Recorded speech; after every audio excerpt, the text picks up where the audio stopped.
오늘 성경 말씀은 요한복음 8장 32절 한 절 봉독하겠습니다. 같이 한 목소리로 읽겠습니다. 시작. 진리를 알지니 진리가 너희를 자유케 하리라. 아멘. 현재 우리는 율법 복음 가운데서 복음에 대한 이야기를 듣고 있습니다. 이 성에 복음처럼 귀중한 것이 없습니다. 그래서 천사들도 그 복음을 살보기를 원한다고 성경 기록하고 있습니다. 우리는 흔히 시야가 좁기 때문에 귀한 것을 가지고도 귀한 줄 모르면서 살 때 참 많이 있습니다. 예수 여러분들이 어린아이였을 때 우리 부모님의 상은 우리가 얼마나 귀하고 귀합니까? 그러니까 우리는 참 이게 시야가 좁기 때문에 그 부모님의 사랑을 귀한 줄 모르고 자라왔습니다. 우리가 복음의 가치를 우리가 알기 위해서 여러분들이 조금 더 시야를 넓힐 줄 알아야 됩니다. 우리가 시야를 넓혀서 천사들을 한번 바라보시기 바랍니다. 이 천사들의 입장에서는 하나님은 공의로운 하시기 때문에 죄에 대해서는 반드시 벌을 가하셔야만 합니다. 그렇기 때문에 한번 타락한 천사들은 구원받을 길이 전혀 없는 거예요. 근데 우리 인간은 분명히 서로가 따먹고 죄를 지었는데도 하나님 스스로가 이 땅까지 오셔서 우리가 받아야 될 벌을 대신 받으심으로 우리들에게 구원의 길을 열어주셨습니다. 그래서 이 복음이 선포되었을 때 천사들이 참 그 내용을 살보기를 원했던 것입니다. 사랑하는 성도 여러분, 이름의 복음의 귀중함을 알기 위해서는 다음과 같은 사실들을 기억하셔야 됩니다. 지난번 수기에서 말씀드렸지만 복음에는 하나님의 의가 나타있다. 무슨 뜻입니까? 하나님께서 우리를 그냥 용서하는 것이 아니고 공의로운 하나님께서는 공의로운 근거 위에서 우리를 용서하신 겁니다. 다시 말하면 그분의 독생자를 십자가에 매다심으로 말미암아 우리에게 용서의 길을 열으시고 그분 우리를 용서해 주십니다. 또 다른 말로 이 바꾸면은 이 복음이란 바로 용서의 법이라, 용서라는 법이라고 말씀드렸습니다. 우리 모두 죄인으로 태어났기 때문에 그 아무도 하나님의 기준을 이룰 수가 없습니다. 즉 하나님의 계명을 지킬 수가 없습니다. 그래서 우리는 모든 사람들이 다 이렇게 멸망하게 되어 있는 거예요. 그러나 주님께서 참 우리들 대신해서 십자가를 지심으로 우리들에게 용서라는 법을 허락해 주신 겁니다. 그래서 참 이렇게 우리가 다 계명을 못 지켜도 예수만 믿으면 용서한다는 새로운 법이 나타난 겁니다. 그런데 복음은 또 다른 말로 진리라고 할 수 있습니다. 오늘 읽어드린 본문에는 복음에 대해서 대단히 중요한 말씀이 기록되어 있습니다. 다시 한번 읽어봅니다. 진리를 알지니 진리가 너희를 자유케 하리라. 이게 무슨 뜻인지 이거 알기 위해서 우선 여러분은 이 뭡니까 이 말씀에서 말하는 즉 성경이 말하는 말은 진리가 무엇이냐 하는 거예요. 진리가 무엇일까? 철학에서는 진리를 보편 타당성이 있고 영원 불변한 것을 진리다 이렇게 규정하고 있습니다. 보편 타당 이 말은 동서양을 막론하고 어느 곳을 가나 옳고 참 이렇게 시간적으로 또 이렇게 어제나 100년 전이나 또 오늘이나 내일이나 100년 후라도 똑같은 것을 영원 불변하다 이렇게 얘기한 거예요. 그 철학에서는 보편 타당성이 있고 이 영원 불변한 것을 진리라고 부르기 때문에 예를 사람들은 태양이 동쪽에서 떠서 쏘신다. 이것을 하나의 진리라고 이야기합니다. 왜 그러니까 태양이 동쪽에서 떠서 쏘신다고 하는 것은 동서양 어느 곳을 가는지 마찬가지요. 참 천년지도 마찬가지, 백년지도 마찬가지, 오늘도 마찬가지, 내일도 마찬가지, 신부도 마찬가지, 또 천년도 마찬가지라고 우리는 생각합니다. 그래서 사람들은 이 태양이 동쪽에서 쏘신다. 이것을 하나의 진리라고 이야기한단 말이에요. 근데 성경 그것을 진리라고 부르지 않습니다. 왜 그러니까 이 땅은 성경에 보면은 불쌍함을 당하기 위해서 간수된 바가 되어 있습니다. 이 베드로후서 3장 7절에 보면은 이렇게 기록되어 있습니다.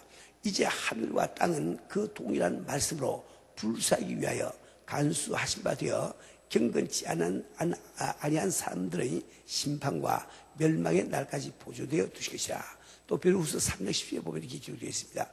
그러나 주의 날이 도적같이 오리니 그날에는 하늘이 큰 소리로 들어가고 체질이 뜨거운 불에 부르지고 땅과 그 중에 있는 모든 일이 드러나리로다.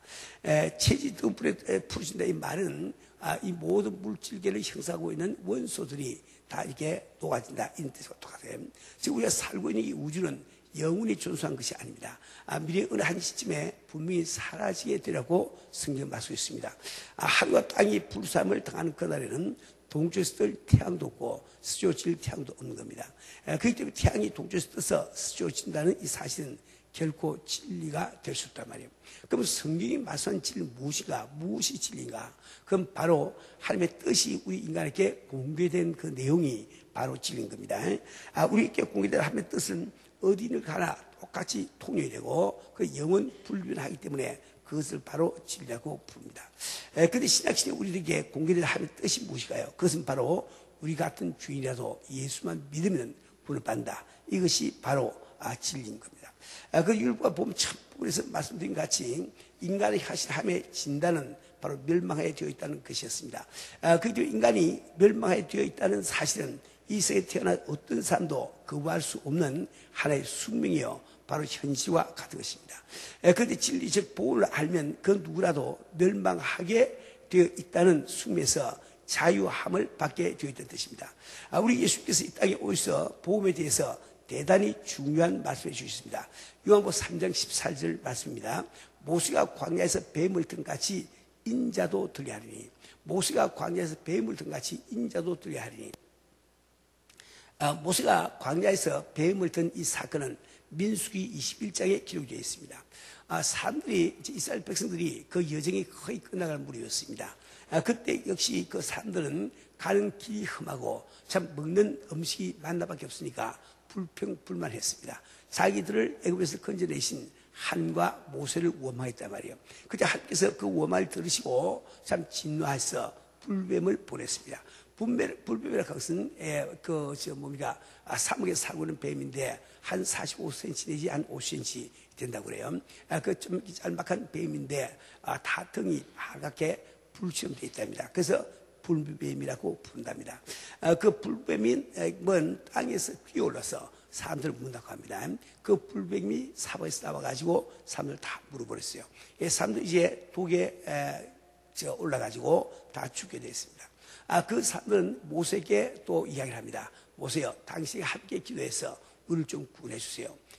모세가 함께 기도할 때 하나님께서는 그 모세에게 노뱀을 만들어서 장대 높이 달라고 말씀하십니다.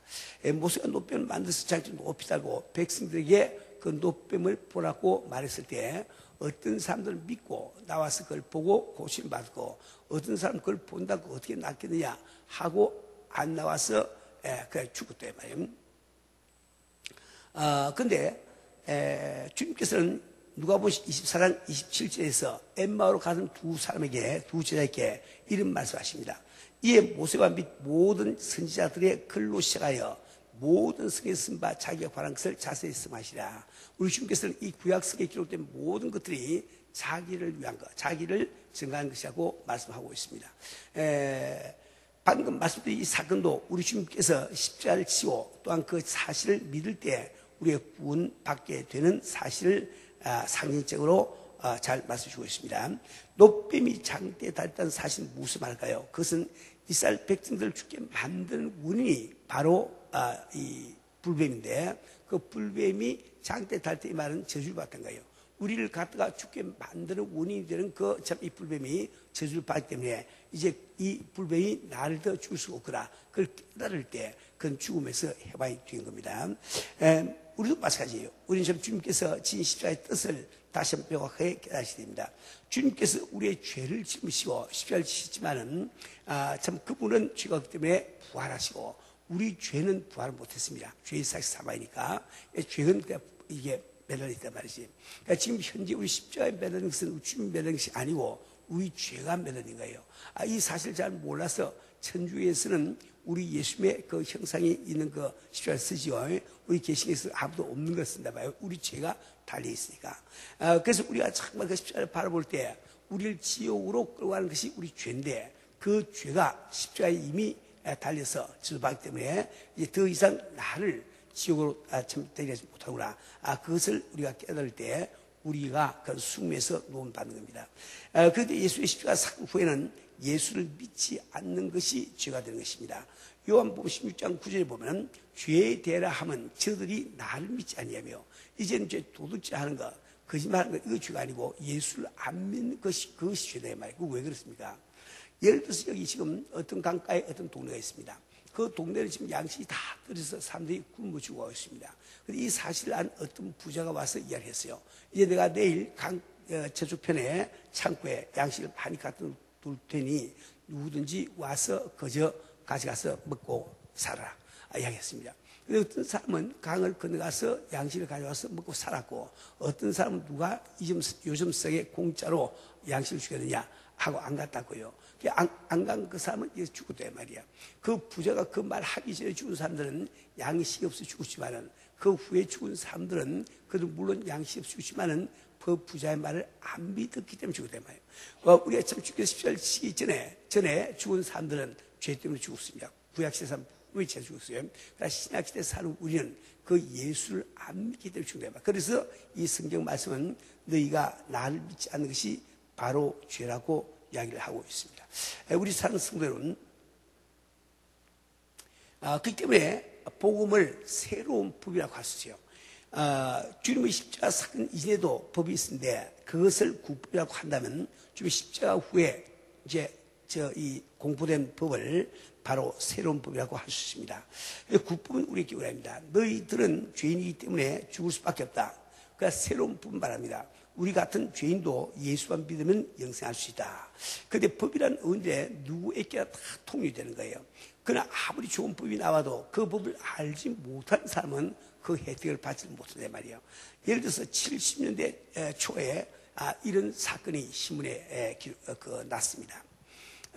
태평양에 가면은 괌도라고 하는 좋은 섬이 있는데, 괌도 그 섬에는 장걸이 있단 말이야. 장걸 안에 아무도 살지 않는데 그 안에도 삶이 산 것처럼 이렇게 느끼게 되었습니다. 어떤 사람은 장걸 앞을 지나갈 때 그 장걸 속에서 사람들이 나무 그늘 뒤에서 움직이는 것을 보았던 사람도 있고, 그 장걸 근처에 있는 동네에서 사람들이 먹는 음식이 자꾸 없어지는 거예요. 그래서 그 괌도 정부에서는 생각하기를 2차 대전 당시에 괌도를 점령하고 있던 일본 군인이 연합군에 이제 공격받아서 다 죽었단 말이에요. 다 죽은데 그때 죽지 아니한 그 폐자병이 장걸 속에서 남아서 있구나, 이렇게 결론을 내리고 그 이제 일본 정부가 합쳐가지고 그 전단을 만들었습니다. 전단은 기록하기를 이제 전쟁이 다 끝났으니 당신이 나와서 절대로 포로 안 되고 잡혀가지 않는다. 고향으로 돌아갈 수 있다. 그래서 수만 장을 갖다 뿌렸습니다. 그 이제 확성이 되고 경비기를 타고 다니면서 전쟁이 끝났기 때문에 이제 당신이 나와도 죽지 않고 가족 품에 안길 수 있다. 계속 방송했습니다. 그것을 듣고 그 폐자명이 나왔단 말이에요. 그는 27년 동안 혼자서 동굴 속에 살면서 참 먹고 살기 위해서 작은 짐승을 잡아먹고 뱀을 잡아먹고 쥐를 잡아먹고 이렇게 하면서 옷은 이미 다 이렇게 없애버리고 짐승을 잡아서 타산 모양으로 가죽으로 알도리를 가르고 있더라고. 그리고 그는 참 27년 만에 가죽의 따뜻한 품에 안겼습니다. 왜 그는 27년 동안 동굴 속에 살았나? 그것은 새로운 법을 몰랐기 때문에 그랬단 말이에요. 새로운 법을 몰라서. 오늘도 마찬가지입니다. 우리 주변을 참 이렇게 살펴볼 때 우리는 많은 사람들이 새로운 법을 알지 못해서 죽음을 숙명으로 살고는 이것을 많이 우리가 보게 됩니다. 우리 산 성도는 여러분이 주변에 있는 많은 사람들이 새로운 법을 알지 못해서 지옥으로 가고 있는 것을 많이 보게 되는데, 하나님께서 이 새로운 법을 바로 우리들에게 맡겨주셨습니다. 그래서 우리는 모두 복음을 맡은 지와 똑같은 거예요. 그런데 하나님께서 왜 우리들에게 복음을 맡기셨을까? 그래서 하나님께서 먼저 믿는 자녀된 우리들을 사가신 나머지 우리들에게 그 귀중한 유언을 구원하는 상급을 받기 위해서 주님은 그렇게 하셨습니다. 저는 42살 때 예수를 처음 만나고 그때 비로소 이 성경 말씀이 하나님께서 내게 쓰신 편지에서 깨닫고 이 성경을 주야로 읽기 시작했습니다. 읽으면서 저는 누가복음 19장 41절 42절 말씀 보고 깜짝 놀랐어요. 그곳은 다음과 같이 기록이 되어 있습니다. 가까이 오사 성을 보시고 우심히 가시되 너도 오늘날 평화에 관한 일을 알았다면 좋을 뻔하였거니와 지금 내 눈에 숨겨두라. 우리 주님께서 참 잃어버린 영혼, 지옥 갈 수밖에 없는 예수님 성민을 위해서 울고 계신다 이 말이에요. 주님이 우시다는 뜻이 뭐예요? 그건 바로 하나님이 우시다는 뜻입니다. 주님의 두 뺨에 누구에서 난 뜻이 뭘까? 그것은 하나님의 두 두 뺨에 누구를 한다는 뜻입니다. 그런데 굉장히 생각했습니다. 우리 아버지는 전능하신데 그럼 왜 전능하신 능력으로 온 세상 사람들 다 구원해버리지? 그냥 이렇게 아직까지 구원을 못했을까? 참 생각했어요. 그리고 그 오후에 참 제가 기도할 때 스님께서 이렇게 말씀하셨습니다. 그것은 아버지께서 너희들을 사신 아버지, 너희들에게 그 영혼 구원 상급받기 위해서 하나님의 손발이 묶여있다. 그래서 이 시간은 참 스님도 단독 일을 못하시고 예수도 단독 일을 못하시고 천사도 단독 일을 못합니다. 우리가 복음 전하지 않고는 복음을 전파될 길이 없다 말이죠. 우리 산 성도 여러분, 여러분이 에스겔서 3장에 보면은 이런 말씀이 있습니다.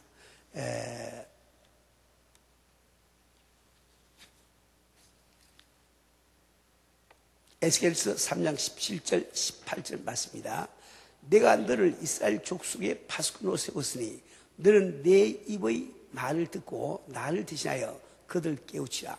가령 내가 악인에게 말하기를 너는 꼭 죽으리라 할 때 내가 깨우치지 아니하거나 말로 악인에게 일러서 그 악한 길을 떠나 생명을 구원케 하지 아니하면 그 악인은 그 죄악 중에서 죽으려니와 내가 그 핏값을 내 손에서 찾을 것이고. 굉장히 중요한 말씀입니다. 이 말씀 가운데 우리를 바로 성을 지키는 파수꾼에 비유하고 있습니다. 성에서 파수꾼을 지키고 있다가 적군이 쳐들어오면 나팔을 부르줘야 성 안에 있는 사람이 대비하고 살 수가 있단 말이에요. 그 참 이 파수꾼이 게을러서 나팔을 부르지 않고 있으면 그 성 안에 있던 사람들은 모르고 있다가 다 죽지 않습니까? 그죠? 그들은 죽지만 그 죽는 죄값을 파수꾼에서 찾는 것처럼 우리에게도 그렇게 하시도록 말씀하십니다. 그래서 사도 바울은 고린도서 9장 16절에서 이렇게 말하고 있습니다. 내가 복음을 전할지라도 전할 것이 없으면 내가 부득불 할 일이라. 만일 복음을 전하지 아니하면 내게 화가 있을 것입니다. 우리가 복음을 전하지 않으면 이렇게 화가 있다고 사도 바울은 말하고 있습니다. 우린 내가 정말 구원받고 나만 좋아서 교회 다니는 이런 소가 되면 안 됩니다. 우리 주의 뜻을 다 알고 어떻든지 우리 이웃들에게 옳고 열심히 전도해서 우리 좀 같은 분의 길에 들어서도록 해야 됩니다.